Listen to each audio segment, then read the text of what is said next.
Alright guys, Tony with MTB dropping here, and here we combine mental health and mountain biking to create this awesomeness that I call my channel. So today guys, this video is going to be about the top 5 upgrades you can do to your bike for just around $100, maybe a tad bit more and maybe a tad bit less. A lot of people have been getting into mountain biking now during this pandemic. Everyone's switching over to bikes, and it's just been insane the amount of questions because we have an insane wave of people getting into the sport. So guys, stick around. There's going to be 5 upgrades you can do to your mountain bike for just around 100 or about a bit more.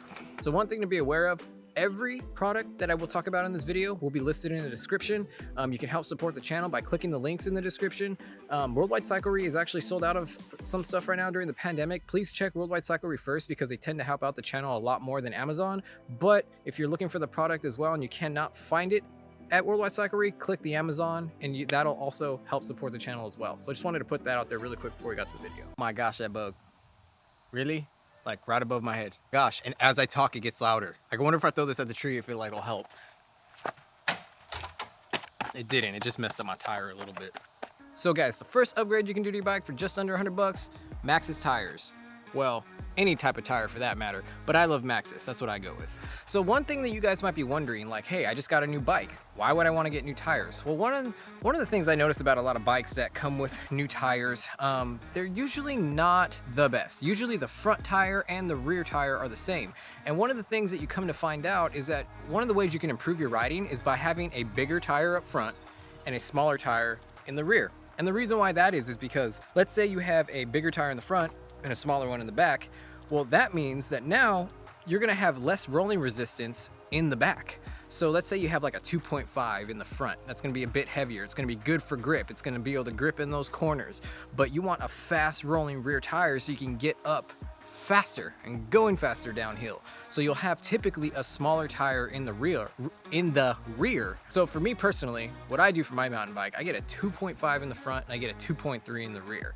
Maybe a 2.4 if I'm lacking, if I can't find a tire in a 2.3, I'll just get a 2.4. But what I will usually do is have a completely different tire in front than in my rear. So my front, I usually will run like a Maxxis DHF, or I will get like the, what is it, like the Assegai? The Maxxis Assegai? I think it's the Assegai. And then in the rear, I have been known in the past to run a Minion SS, which is super fast rolling. But the problem with the Minion SS, it doesn't have too like good of grip. So what I ended up doing was going to the Aggressor or the Maxxis Minion DHR, which technically is not a very fast rolling tire. So I think the Aggressor is a really good fit. The problem is, and the reason why I ended up going with a Maxxis Minion DHR currently is because I wanted skin wall tires. I always wanted skin wall tires. I always thought it would look cool on my bike, and I could never find 2 matching skin wall tires. Well, I could find 2 matching, but I could never find like a dedicated rear tire that would match with the type of front tire that I wanted.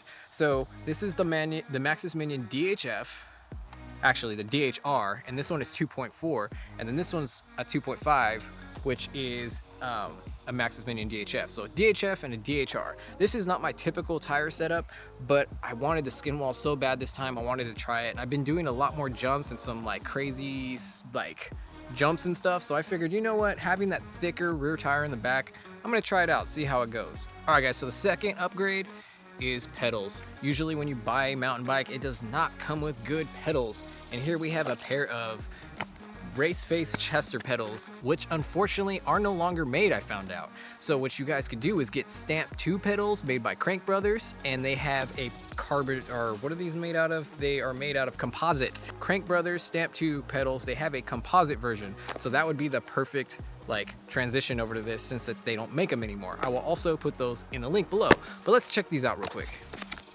And real quick, I will be giving these away actually. So if you leave a comment, share this video on your Facebook feed, and then write me a message on Instagram after you subscribe. This is gonna be a big old long thing. I'm serious about this. Subscribe to my Instagram, share this video on Facebook, and leave a comment on YouTube. If you do those 3 things, one of you guys will win these. All right, so this is the way that they look right here. So they're a composite material. They're very light. I have been running these pedals. These pedals are like 40, 50 bucks or something like that. And I have been running these pedals ever since I've been riding mountain bikes. I have never had another pedal other than this. I've never spent more than $40 or $50 on a mountain bike pedal.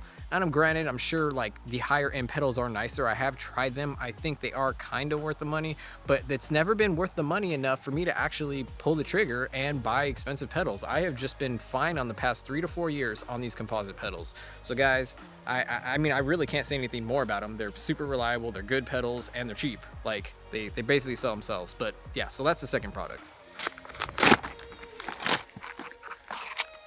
Rev grips. All right guys, so these are amazing. I have literally been waiting 6 months to put these on because I needed to put it in a video, because Rev Grips actually sent me these for free, you know, so just some disclaimer there. But I've been riding Rev Grips for quite some time now, for at least for the past 2 years. I've had 2 sets already, and they are just amazing. So I'm really sick and tired of having my grips that are on there currently, and I'm super excited to actually put these on today. So these are like around 100 bucks. They're pretty expensive for grips, but I think they're worth the money. Rev grips are a suspension grip system, and they're designed to basically alleviate some unwanted pressure and vibrations from your hands, and they actually work. I noticed that my hands would actually fatigue a lot easier on other types of grips. So on normal grips, I get a lot of the vibration and my hands soak them up a ton. And with Rev grips, it actually makes it a lot more tolerable. And one of the things I noticed about Rev grips is like when I transition to have to climb or, you know, go downhill, it adjusts on its own. So I never have to adjust my grip no matter what angle I'm in when I'm climbing, descending, or anything. And I really like that factor about them. They look amazing. That's one of the cool things about them, is that they actually do a good job at being a nice bling factor. These are the end caps right there. I got blue because my bike is blue, so you can kind of accent whatever part you want to accent. Thing that kind of stinks about these is that there is a setup process. One of the things I've been noticing recently, because I've been off my Rev grips for so long, my right hand has been giving me a lot of problems. I've been getting like almost this arthritic feeling in them, and you know what, I thought about it, I'm like, you know what, it could be because that I'm not using my Rev grips like normal. So I have been noticing some unfortunate feelings in my hands, and I'm hoping that putting on these Rev grips are going to kind of get me back to normal and get me back in my normal groove. So Seth Bike Hacks just made a video, and he he basically tried them on, he liked them, but they disintegrated on him.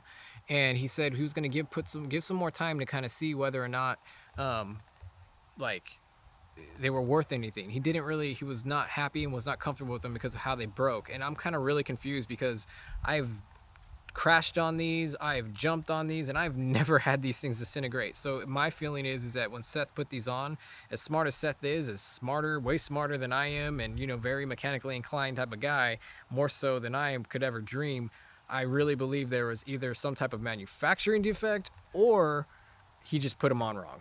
And I have noticed in later videos since that video that he has the Rev grips on. So I believe he's coming to the same conclusion, that these things are freaking dope and they are well worth the price. For me personally, I can never ride any other grip. Like, I can't ever not ride a bike without a dropper post. That's how much I love these things. They are dope. The next upgrade that everyone should do to their bike that's like under 100 bucks is a bash guard. And let me show you what a bash guard is if you're not familiar.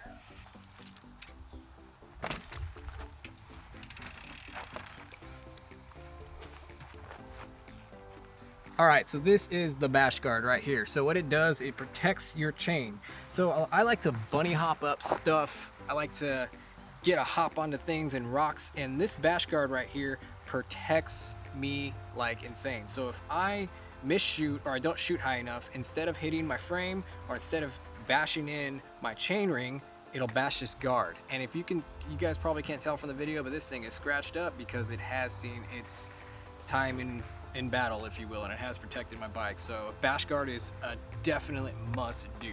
This isn't just a bash guard, it is a 2-in-1 system. It is a chain guide and bash guard. So I recommend you get that one because you get the benefits of the chain guide and you get the benefits of the bash guard, which protects your frame, and the chain guide, which stops your chain from falling off the ring. And I have seen this happen more and more lately for whatever reason on newer bikes. So I don't know, it's a good system to have. All right, so the 5th upgrade that I recommend is the FidLOCK water bottle system. Guys, I cannot stress this enough. I did not know what I was missing until I got a water bottle on my bike. I now get it when people say, oh, I can never have a mountain bike without a place to put a water bottle. And that is so true. Not being able to have to carry a pack anymore, not being able to have to carry like, you know, a backpack has just freed me immensely. So what water bottle to get? What is the best system out there to get? And I can tell you that I have heard it over and over again. I have had friends with this system. They go to bike parks, they send jumps, I send jumps. I've done drops, about 8-10 foot drops, hard case things. I have never ever lost my bottle. Now let me show you how awesome this system is. So how this works, there's two magnets, a magnet here and a magnet there. It twists on and locks in with magnets. So not only is magnets, but it locks it in as it twists. So this is a magnet, and this is a magnet, and it'll twist and lock on here. You put it on like this, and it locks. Not going up, not going down. You have to literally twist it this way. You can't twist it any other way, and it comes off. The really cool thing that I like about this is that you don't have a stupid bottle cage that makes your bike look dumb when you don't have a water bottle in it. When you don't have a water bottle inside of it. So if there's no bottle, it looks awesome. This is completely amazing. Guys, thank you for watching this video. I hope you enjoyed it. I hope that you guys subscribe. I hope that you guys sign up to Patreon, and I hope you guys use affiliate links to support the channel, because we are trying to do something awesome here, and we're trying to improve the lives of people suffering from PTSD, depression, and anxiety.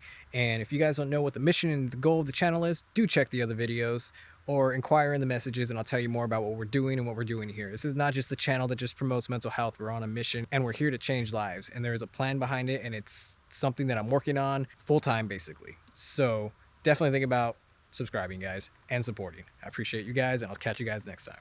Also, if you guys don't have seen my video on if you guys struggle from anxiety, I made a video a little while ago about dealing with anxiety and using mountain biking as a coping mechanism to alleviate some of that anxiety and to basically decrease that anxiety is what I'm trying to say. So if you guys have not seen that video, check it out. If you're interested in the mental health aspects of this channel, go check out that video. I'll link it in the description. And guys, this is Tony with MTB dropping. I want you guys to stay strong and keep pedaling. And I'm dropping out, guys. Catch you again soon.